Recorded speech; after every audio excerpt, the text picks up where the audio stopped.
Ndireti ino ya kuhagura spika wa WAHOME natemanirio bunge-ini no ni mutongoria wa regi NDEGWA na uria no MCA wa North Kinangop. Umuthi ni twaimpeach NDEGWA WAHOME uria thengi ya gukorwo tu bado ari spika wa bunge ya Nyandarua bado nowe chairman wa CAF kana niwe chairman wa MCA mothe na maspika mothe Kenya ngima. So koguo twagetige kitwamuheria nginya giti gia CAF tondu ukirugamirira CAF ta chairman no nginya ukorwo na bunge yaku. Na nitukwenda kuga ati members ni arakaru ndu maundu macio mothe magwetwo ni twaingata speaker witu NDEGWA WAHOME na no wega kugweta county ndingikona atongoria eri governor akoragwo ari umwe na niwe muthure ni muingi na etagwo Francis Kimemia na speaker ti muthure ni muingi speaker athuritwo ni abunge yao na haha na speaker ngia kuiguana na abunge aya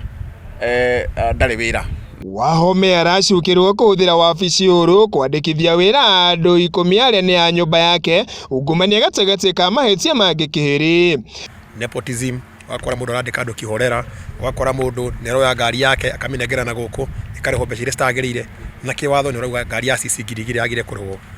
mbeca iria agire kurihwo no aramirhaga ciringi 12 o muthenya. Makiria ma MCAs aya ni maugite WAHOME ni akoretwo na uthutukania wa MCAs thiini wa cikaro cia bunge muno makiria gwoka ni MCAs aria makoretwo makimunyita baru aria merekanite gukorwo makinyitirwo makiria ni speaker thiini wa bunge ya Nyandarua. Agacoka akona discrimination wakora members amwe guku ni marafevo aregi matirafevo na speaker ni mundu wagire kuran bunge na kindu gitagwo impartiality no no uyu akorwo to partisan akona na favor mono mwe uruge ka gufevo na ndikio tuga muthenya wa muthi ithu tukwenda mundu tari muteti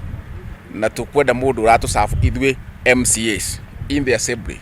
not bunge utwathe bunge no twathe utetini kumana na itwa riri riu MCAs ani morete WAHOME iturire kiharo-ini kia ureti gukorwo kimathana na gaturwa ka ugavana hata gukorwo akihithirira andu akoragwo agitungania bara cia heho na muno makiria kuhuthira wabici yake ya speaker gukorwo akiagagia utungata wa thirikari ya county ya Nyandarua rungu rwa governor Francis Kimemia na njuge uhoro wa uteti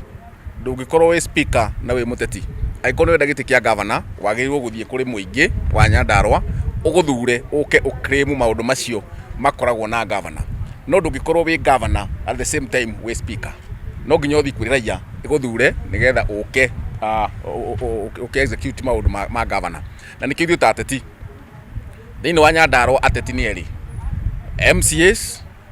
na governor acio niyo mathuritwo ni muingi hari muingi wa county no naguo ni uyukiti na ukorwo kinyita baru na njira nene ikinyukiriria MCAs aya ria kwagura speaker wa bunge no niwe NDEGWA WAHOME guko makiuga undu uyu riu ni ukuhe thirikari ya county ya Nyandarua ihinda riagereru muno makiria ria ukorwo rigitungatira muingi. Ithu andu arokaruka na andu a Nyandarua othe turi akenu gitumi ni riri ni turakoragwo Nyandarua ni turakoragwo na nusu mukate tondu turakoragwo mwana wa speaker ni arauga gavana ni arauga tukarigwa atiriri ikai giti giki kia Nyandarua county twaheire no muthenya wa muthi ni twakena muno tondu gavana ni akuruta wira ni ararigitwo ni kuni araremetwo ni kuruta wira thaa ciothe ni kunegenania thaa ciothe niki na ru Nyandarua ri ni tukuigana na gavana ni aguthi na mbere na kuruta wira na ni twaigua ni twakena na twauga ni kia hau.